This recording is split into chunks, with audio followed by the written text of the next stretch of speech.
ठीक है, let's start. Mostly देखो, यूपीएससी में एक चीज़ है कि काफ़ी ज़्यादा कंपोनेंट्स पढ़ने, ये तो बताइए, ठीक है।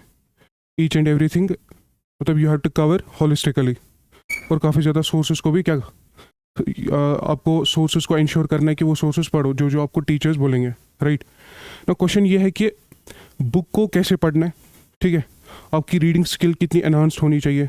अगर आपकी रीडिंग स्किल सही होगी, इट विल इंश्योर कि जब आप एग्ज़ाम देने के लिए जाओगे, देयर यू विल इंश्योर कि जो भी एमसीक्यू पढ़ोगे that should be in the right order. Right order का मतलब यहाँ पे क्या है, जो भी एमसीक्यू आपको मैसेज दे रहा होगा, यू हैव टू इंश्योर कि वो दिमाग वहाँ पे क्लिक हो जाए, ठीक है। इसका कहने का क्या मतलब है, कहते हैं कि UPSC is all about reading between the lines, ठीक है। यू हैव टू इंश्योर कि जो भी सब्जेक्ट आप पढ़ो, ठीक है, जो भी आपको जैसे स्पेक्ट्रम बोला जाएगा हिस्ट्री के लिए, राइट, ज्योग्राफी के लिए एनसीईआरटीज बोला जाएगा, या डिफरेंट सब्जेक्ट्स के लिए डिफरेंट डिफरेंट बुक्स है ना। अब ये पॉइंट है कि हमने पढ़ना कैसे है, ठीक है। पढ़ना ऐसे है कि सच दैट कि जब आप कोई भी बुक ले लो, ठीक है, you have to ensure that you read it thoroughly, you have to ensure that you read it precisely. ऐसा नहीं होना चाहिए कि जब आपने रीड किया उसके बाद when you tried some MCQs वो अटेम्प्ट ही नहीं हो रहे। समझ रहे हो ना मैं क्या कह रहा हूँ। तो you have to always ensure कि जो भी पढ़ोगे ढंग से पढ़ोगे, ठीक है। And that is what is called read between the lines. Read between the lines का मतलब क्या है कि यहाँ पे जितने भी पेज पढ़ोगे दैट यू शुड इंश्योर कि वो आप थरली पढ़ोगे, वो आप in depth in the sense कि जो आप पढ़ रहे हो वो आपको समझ में आ रहा है। Because when you will study different different subjects, जब तक रीडिंग करने के बाद वो दिमाग में नहीं आएगा तब तक तुम लिख नहीं पाओगे। मीन्स लिखना है ना, तो लिखने के लिए क्या करना है, पहले चीज़ों को समझना है। वो समझोगे कैसे, पहले पढ़ोगे। बट पढ़ना इन द सेंस, वो क्या कह रहा हूँ मैं, सपोज अगर आपने स्पेक्ट्रम 2-3 बार पढ़ी, ठीक है, अब आपने क्वेश्चंस भी अटेम्प्ट किए, ठीक, राइट, क्वेश्चंस अटेम्प्ट किए, आपको 100 में से 50 या 60 क्वेश्चंस आ रहे हैं, ठीक है, अभी भी 40 क्वेश्चंस नहीं आ रहे। इट शोज व्हाट कि आपने पढ़ा तो है। जब आप वो सारे के सारे एमसीक्यूज करोगे, यू विल सी के देखो वहाँ पे आपका दिमाग क्लिक होगा कि लुक मैंने ये चीज़ तो पढ़ रखी है बट मैं इसमें श्योर नहीं हूँ, राइट। तो इसका मतलब आपको क्या करना है, जो भी चीज़ें पढ़ोगे उसको ढंग से पढ़ोगे, ठीक है, उसको हर 5-6 बार ही पढ़ोगे। Revision is compulsory in this exam, otherwise इतने ज़्यादा चीज़ें पढ़ोगे यू विल फील लाइक कि ये दिमाग के बाहर जा रहा है, ठीक है। तो यू हैव टू इंश्योर कि रिवाइज करो daily, and you have to ensure कि जो भी सब्जेक्ट पढ़ोगे उसको 5-6 बार ही रीडिंग करोगे, ठीक है। वो बियर मिनिमम है, 5-6 बार ही बियर मिनिमम है, ठीक है। उससे ज़्यादा करोगे it is better for you, right. तो जितना ज़्यादा रीड करोगे, जितना ज़्यादा चीज़ों को ढंग से पढ़ोगे, उतना ही ज़्यादा आपके लिए क्या होगा, बेहतर होगा। बिकॉज अल्टीमेटली जब आप प्रीलिम्स देने जाओगे या मेंस लिखने जाओगे, देखो क्वेश्चन पढ़ोगे, it should click in your mind, question ये कह रहा है मेरे को, ठीक है। लेकिन कभी कभार क्या होता है, क्वेश्चन ऐसे होते हैं कि जब वहाँ पे आपको यूपीएससी फंसाता है, इट ट्रैप्स यू, राइट। जैसे फॉर एग्जाम्पल ये क्वेश्चन ज़रा पढ़ो, with reference to the cabinet mission plan of 1946 which of the following statements is/are correct। ये 1946 की बात है। तो सीधी सी बात है ना, 1946 में इंडिपेंडेंस का टाइम है, ठीक है। अब अगर तुम ये तीनों स्टेटमेंट पढ़ोगे आपको लगेगा कि भाई ये किसी हद तक ये तीनों स्टेटमेंट सही है। देखो, it recommended the formation of a union of India consisting of both British India and the princely states. It provided for the partition of India into 2 independent dominions. It provided 3-tiered federal structure with provinces grouped into sections. मतलब जब आप ये चीज़ पढ़ोगे you will see कि ये तीनों की तीनों चीज़ें, ठीक है, ये तीनों की तीनों चीज़ें उस फेज में डिस्कस हो रही थी, राइट। मतलब अगर एक ही या 2 बार ही आपने स्पेक्ट्रम को रीड किया होगा तो आपको लगेगा कि ये तीनों ऑप्शन सही है। कहना मैं ये चाहता हूँ, अगर आपने स्पेक्ट्रम को पढ़ा होगा, पढ़ के आप चले गए, 2-3 बार ही पढ़ के चले गए, ये क्वेश्चन अटेम्प्ट करने बैठे, तुम तीनों को टिक मार के आओगे। ऐसा इससे बिकॉज अपनी चीज़ों का क्या नहीं पढ़ा होगा, थरली नहीं पढ़ा होगा। आपको लगेगा कि हाँ मैंने तो पढ़ा था, एक इमेज तो बन गई है, बट फिर तुम घर आओगे, तुम देखोगे कि ये जो सेकंड स्टेटमेंट थी ये सही नहीं है। सेकंड स्टेटमेंट माउंटबेटन प्लान था, बट तुम्हें नहीं लगेगा कि क्योंकि 1946 का पीरियड है, मेरे को लग रहा है ऐसे, क्योंकि उस टाइम पे क्या इंडिया एंड पाकिस्तान की बात भी हो रही थी, तो मेरे को लग रहा है ये स्टेटमेंट सही है। बट वो मसला तब हो जाता है जब आपने चीज़ें ढंग से नहीं पढ़ी होगी, ठीक है। जब आप चीज़ों को ढंग से पढ़ोगे it should click in your mind. जब पहली बारी पढ़ोगे ना, it should click in your mind कि लुक हाँ ये चीज़ तो ये सेकंड पॉइंट तो डिस्कस नहीं कर रहा था cabinet mission plan, it was discuss by Mountbatten plan. वो तभी आएंगी जब आप चीज़ों को क्या करोगे, थरोली पढ़ोगे। राइट। सिमिलरली देखो ये क्वेश्चन, कभी कभार क्या करता है यूपीएससी, कभी कभार आपको देखो ये स्टेटमेंट याद रखना कि read the question logically, not logically का मतलब क्या है यहाँ पे, ये कोई भी स्टेटमेंट हो, कोई भी क्वेश्चन हो, कोई भी कुछ कुछ भी पढ़ रहे हो, एंश्योर कि तुम चीज़ों को ढंग से पढ़ो, ठीक है, बिकॉज चीज़ों को काफ़ी काफ़ी डेप्थ में कवर करना है और काफ़ी डाइवर्सिफाइड भी है। तो यू हैव टू इंश्योर कि जो भी चीज़ पढ़ोगे ढंग से पढ़ोगे, सच दैट कि उस कंपोनेंट से कभी भी क्वेश्चन आया वो तुमसे गलत नहीं होना चाहिए, ठीक है। इनको कहते हैं low hanging fruits. Low hanging fruits का मतलब क्या है कि देखो पॉलिटी, हिस्ट्री, ये तो सब पढ़ के जाते हैं ना, सीधी सी बात है, ये तो सब पढ़ के किसी का निकलता है, किसी का नहीं निकलता है। इसके पीछे क्या रीज़न है, किसी ने जो पॉलिटी होगा, हिस्ट्री होगा, उसने वो ढंग से पढ़ा होगा, उसने वो 5-6 बार पढ़ा होगा, उसने PYQs की प्रैक्टिस की होगी, ठीक है, उसने जो भी पेज पढ़ा होगा, जो भी कंपोनेंट पढ़ा होगा, उसको रिचली इंश्योर किया होगा कि वो उसके दिमाग में इनग्रेन हो जाए, राइट। सिमिलरली ये देखो, ये सेकंड क्वेश्चन देखो, with reference to the fundamental rights in India, consider the following statements. No law can impose reasonable restrictions on fundamental, मतलब जो आपके फंडामेंटल राइट्स है उन पे कोई भी क्या नहीं कर सकता, रेस्ट्रिक्शन नहीं लगा सकता। मतलब देखो ये तो ऑब्वियसली स्टेटमेंट गलत है, हम कुछ भी बोल नहीं सकते, मतलब हमारा जो right to freedom of speech है, इट इज़ ऑल्सो क्या, it is also restricted, right. Similarly the parliament has exclusive power to amend fundamental rights, मतलब पार्लियामेंट जो है वो कोई भी जो जितने भी जो आपका कॉन्स्टिट्यूशन में जो फंडामेंटल राइट्स है उनको क्या कर सकता है, उनका पार्लियामेंट के पास एक्सक्लूसिव पावर है, उनको अमेंड कर सकता है, उनको चेंज कर सकता है, ठीक है। इवन तो ये दोनों स्टेटमेंट्स इनकरेक्ट है, ये दोनों स्टेटमेंट्स क्या है, इनकरेक्ट है। अब इशू ये है कि जब आप ये दोनों स्टेटमेंट्स एग्जाम में बैठ के पढ़ोगे ना, वहाँ एक तो स्ट्रेस रहता है, टाइम मैनेजमेंट का क्या रहता है, स्ट्रेस रहता है कि टाइम विद इन टाइम सारे के सारे क्वेश्चन होने चाहिए। फिर जो मतलब जो तुमने जिंदगी में पढ़ा होगा जो गलत है, ठीक है, वहाँ बैठ के तुम क्या करोगे, वो उसको सही मार के आओगे। वो इसलिए हो जाता है क्योंकि वहाँ पे क्या, वहाँ पे एंजाइटी हो जाती है, वहाँ पे स्ट्रेस हो जाता है। You start to feel like मेरे को क्वेश्चंस करने, उस चक्कर में तुम क्या गलत टिके मार के आते हो, ठीक है। सिमिलरली तुम देखते हो ये क्वेश्चन और ये क्वेश्चन, पहला और सेकंड क्वेश्चन, ये ऑलमोस्ट सिमिलर है, ये PYQs ही है, ये ऑलमोस्ट सिमिलर है। देखो ये क्वेश्चन जरा पढ़ो, with reference to the fundamental rights in India consider the following statements. No law can impose restrictions on fundamental rights, the parliament has absolute power to amend fundamental rights, and see this statement also. With no law can impose reasonable restrictions on fundamental rights, the parliament has exclusive power to amend fundamental rights. ये दोनों statement similar है, right. मतलब ये भी statement, ये दो points जो है और ये दो पॉइंट जो है, they are almost similar, right. You have to ensure in your examination कि जो भी स्टेटमेंट होगी उसको तुम एक बार जब पढ़ोगे, it should strike in your mind कि हम पढ़ क्या रहे हैं, ठीक है। वो तभी आएगा व्हेन यू विल इंश्योर कि जो भी चीज़ें तुम पढ़ोगे उसको ढंग से पढ़ोगे, ठीक है। सपोज मैं यहाँ पे ये कह रहा हूँ कि देखो no law can impose restrictions on fundamental right, this was one statement. अब ये स्टेटमेंट देखो, no law can impose reasonable restrictions on fundamental rights, almost same है। यहाँ पे इसने क्या रखा है, रीजनेबल रेस्ट्रिक्शन, और यहाँ पे क्या रखा है, खाली रेस्ट्रिक्शन, समझे। इवन तो दोनों गलत है। अब वहाँ पे जब तुमने पढ़ा होगा रीजनेबल रेस्ट्रिक्शन, तो ये मतलब लीगली तो एक करेक्ट टर्म है, ठीक है। आप वहाँ पे इतना ज़्यादा स्ट्रेस होगा कि आप वहाँ पे क्या मार के आओगे, टिक मार के। इवन तो ये दोनों स्टेटमेंट गलत है, समझे मैं क्या कह रहा हूँ। सिमिलरली सेकंड स्टेटमेंट पढ़ो, the parliament has exclusive power to amend what. अब ये देखो, the parliament has absolute power to amend fundamental rights.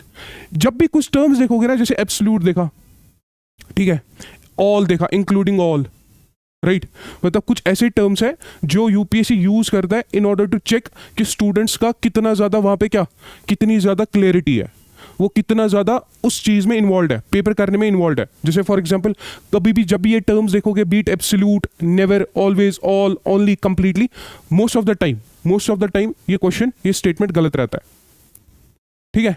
But जब क्वेश्चन को करने अटेम्प्ट करने बैठोगे ना वहाँ पे, तो ये मिस हो जाता है क्योंकि टाइम मैनेजमेंट का स्ट्रेस होता है।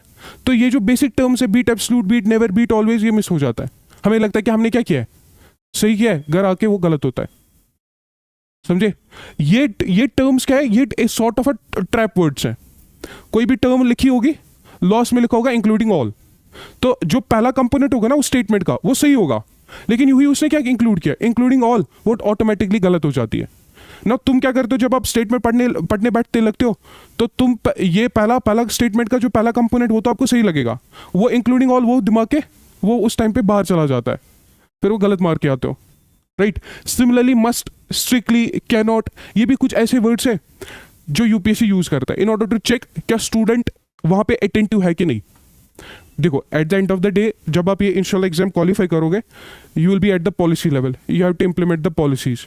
ठीक है, अब पॉलिसी इंप्लीमेंट करने के time you have to ensure, you have to be attentive. ठीक है, सिमिलरली जब आपको 2 घंटे के लिए 100 क्वेश्चन दिए जाएंगे, you have to ensure, you have to be attentive. Attentive in the sense you have to ensure हर किसी क्वेश्चन को अच्छे से पढ़ोगे।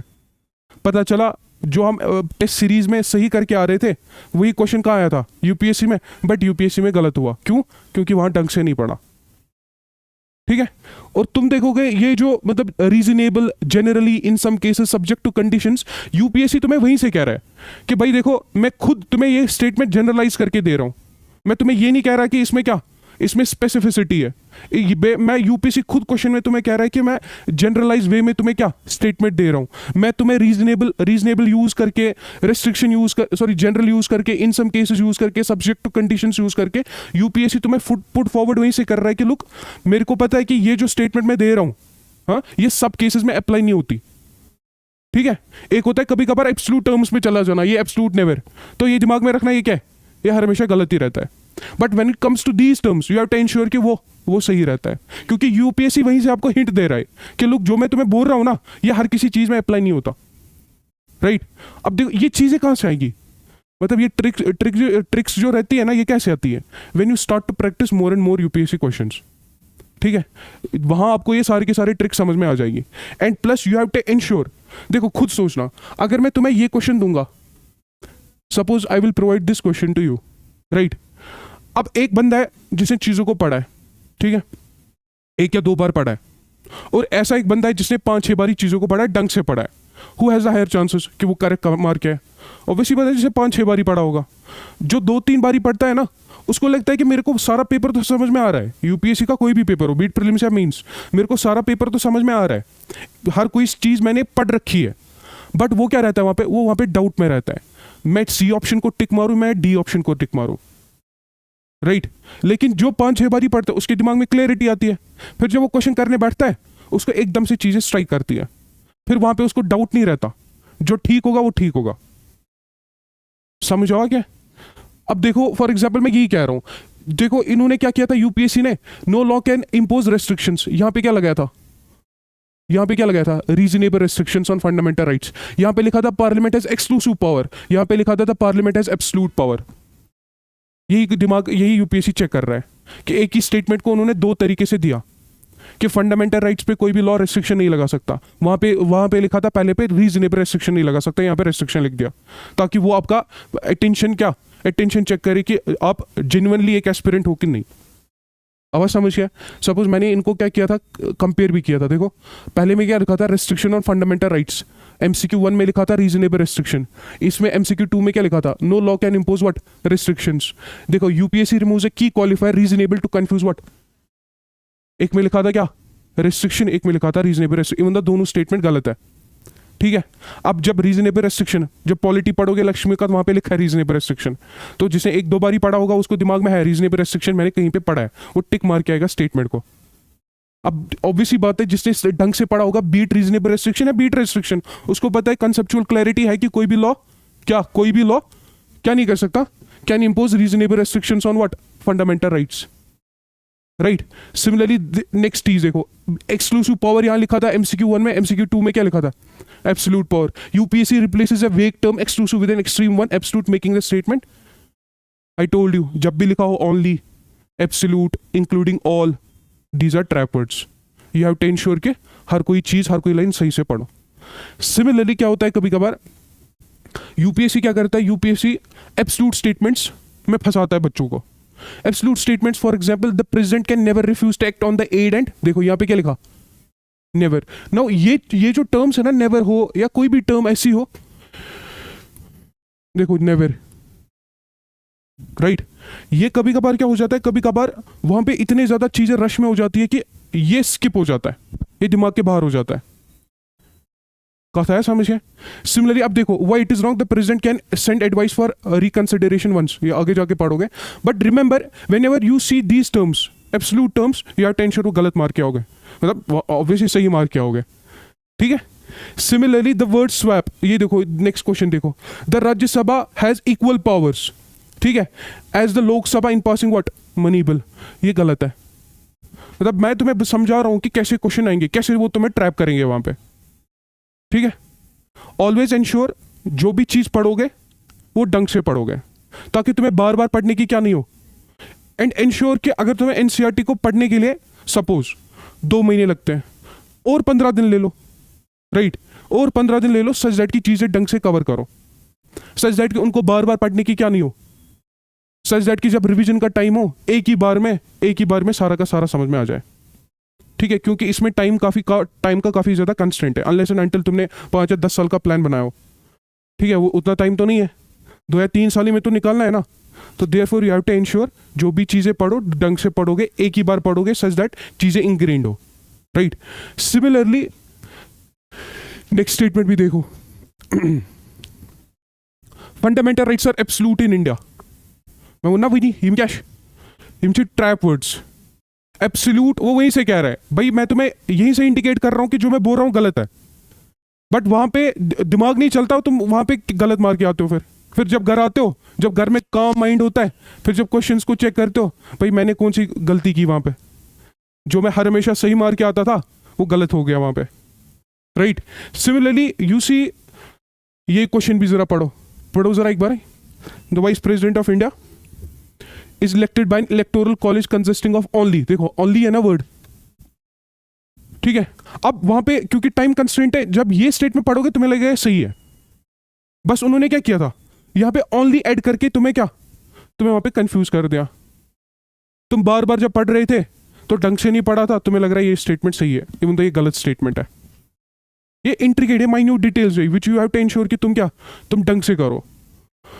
सिमिलरली मतलब इसमें बहुत सारे क्वेश्चंस मैंने रखे थे, मतलब जहां पे आपको यूपीएससी टेस्ट करता है, देखो यहाँ पे भी क्या है ओनली, यहाँ पे क्या है नेवर बी रिमूव्ड, राइट। मतलब ये यूपीएससी वहीं से आपको क्या कर रहा है, ऑटोमेटिकली अपॉइंटेड, वहीं से आपको इंडिकेशन दे रहा है कि मैंने जो भी बोला वो गलत है। जैसे for example the vice president can never be removed from completing his full term, of course he can be removed by impeachment. अब पहली स्टेटमेंट क्या है, गलत है, अगर पहली स्टेटमेंट गलत है तो ये भी गलत हुआ, तो ये भी गलत हुआ, ठीक है। जहां जहां वन ऑप्शन है वो तो गलत हो गया। अब similarly the vice president is automatically appointed as chairperson of Rajya Sabha, automatically थोड़ी अपॉइंट होगा, उसको तो ओथ वोथ लेनी पड़ेगी। तो सेकंड स्टेटमेंट भी क्या है, तो जिस ऑप्शंस में देखो जहां जहां सेकंड होगा वो क्या है, बचा क्या खाली, तुम्हें थर्ड स्टेटमेंट पढ़ने की जरूरत भी नहीं है, ठीक है। हवा आइडिया क्या समझ। सिमिलरली ये क्वेश्चन भी था, बस इतना ही है।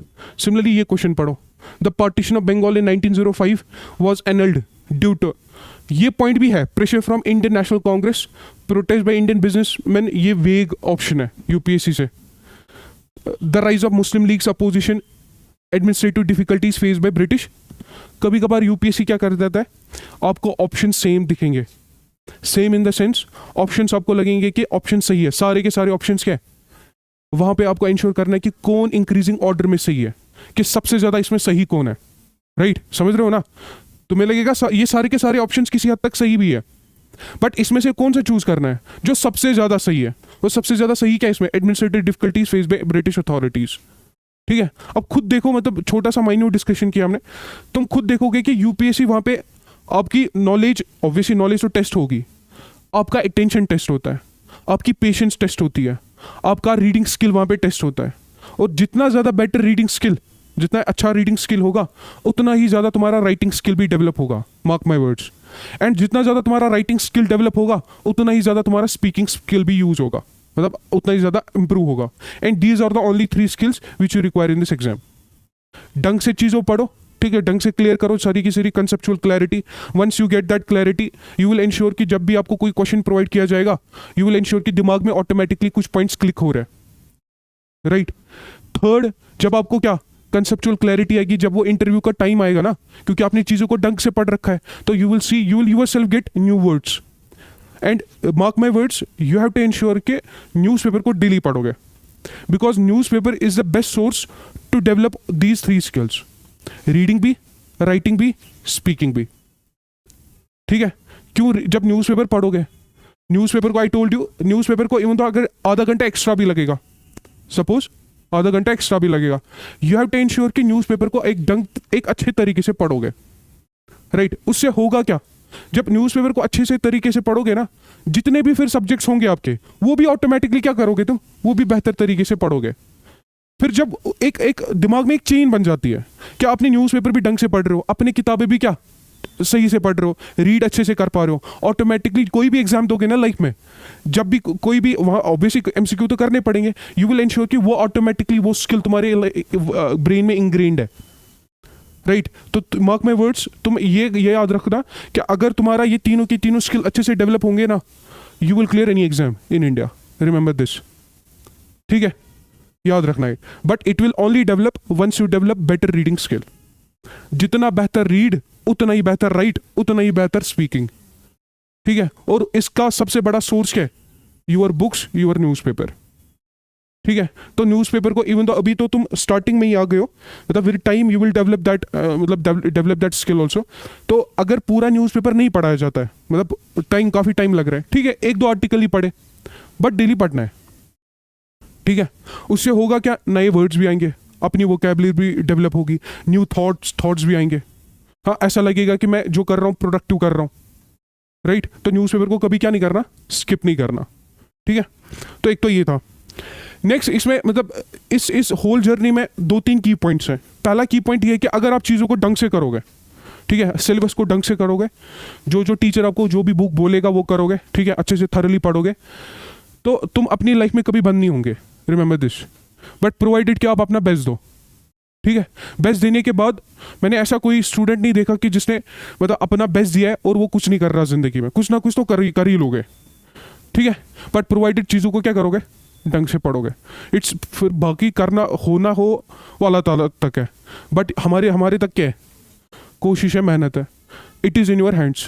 तो हमारे पास टाइम है, ये टाइम तुम्हारे हाथ में है, how you have to use, you have to ensure कि ये टाइम प्रोडक्टिव रहे, बाकी रिजल्ट आप तक नहीं है, ठीक है। थोड़ा ये समझ में आया कुछ कि कैसे यूपीएससी आपको क्या करता है, ट्रिक करता है, ट्रैप करता है, ठीक है। तो इस मतलब इस छोटे से डिस्कशन से लास्ट में 2-3 पॉइंट्स मैं आपको बताता हूँ। पहला, इंश्योर कि जो भी बुक आपको टीचर बोलेगा, ठीक है, बस वही एक सोर्स रखना, ठीक है।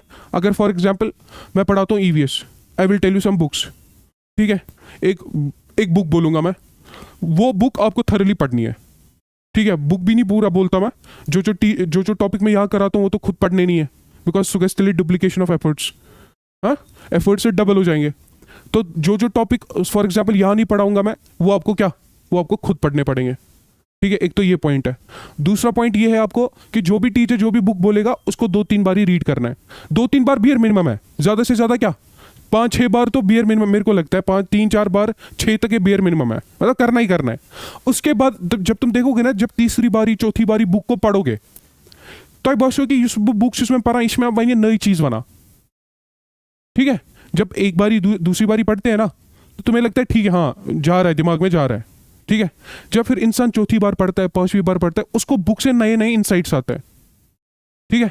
और उस इंसाइट से होता क्या है, उस इंसाइट से अंडरस्टैंडिंग और ज़्यादा डेवलप होती है, और तुम्हारे रॉन्ग करने के मतलब जो रॉन्ग की पॉसिबिलिटी वो भी कम हो जाती है। But that comes with reading multiple times, right. एक तो ये करोगे, सोर्सेस को ज़्यादा नहीं रखोगे, जो सर बोलेगा वो करना है, राइट। एंड ऑल्सो इंश्योर कि जो भी ऑप्शन लोगे आफ्टर सम टाइम लेना, तो मतलब जब क्लासेस करोगे फिर 2-3 महीने के बाद, ताकि तुम फिट बैठ जाओ पहले, ठीक है। पहले आना है, पहले बैठना है, स्टडी आवर्स को थोड़ा थोड़ा इंप्रूव करना है। ये नहीं कि पहले ही दिन तुम 10-15 घंटे पढ़े फिर दूसरे हफ्ते छुट्टी, वैसे नहीं करना है। तो स्लोली पहले 2-3 ही घंटे, 4 ही घंटे, 5 ही घंटे, स्लोली इसको इंक्रीज करना है। जब आपको लगेगा लुक मेरे पास अब काफ़ी ज़्यादा टाइम भी है, मतलब मैं खुद भी स्टडी आवर्स काफ़ी ज़्यादा पुट कर रहा हूँ, then at that time choose any optional, ठीक है। जो भी जिस टीचर से भी ऑप्शनल करोगे, he will tell you the sources, वो सोर्सेज कर लेना, राइट। एंड टीचर पे थोड़ा भरोसा करो, ठीक है। ये नहीं पता चला कि मैंने कुछ सोर्स बता दिया, किसी बंदे ने किसी और टीचर से पढ़ा होगा, उसने कुछ सोर्स दूसरा बता दिया। सोर्स यहाँ पे फिर मैटर नहीं करता, मैटर यहाँ पे करता है कि आपने उस सोर्स को कितना एब्जॉर्ब किया है। सोर्स इज ऑलमोस्ट सिमिलर है आई टोल्ड यू ना, सोर्सेज ऑलमोस्ट सिमिलर है। फिर मैट्रिक क्या करता है कि उन सोर्सेज से आपने कितना ज़्यादा एब्जॉर्ब किया, और वो एब्जॉर्प्शन कब आता है, जब आप उसको मल्टीपल टाइम्स रीड करोगे। अब आप बेसिक चीज़ आया समझ के, ठीक है, all the best, hope to see you in the classes, ठीक है।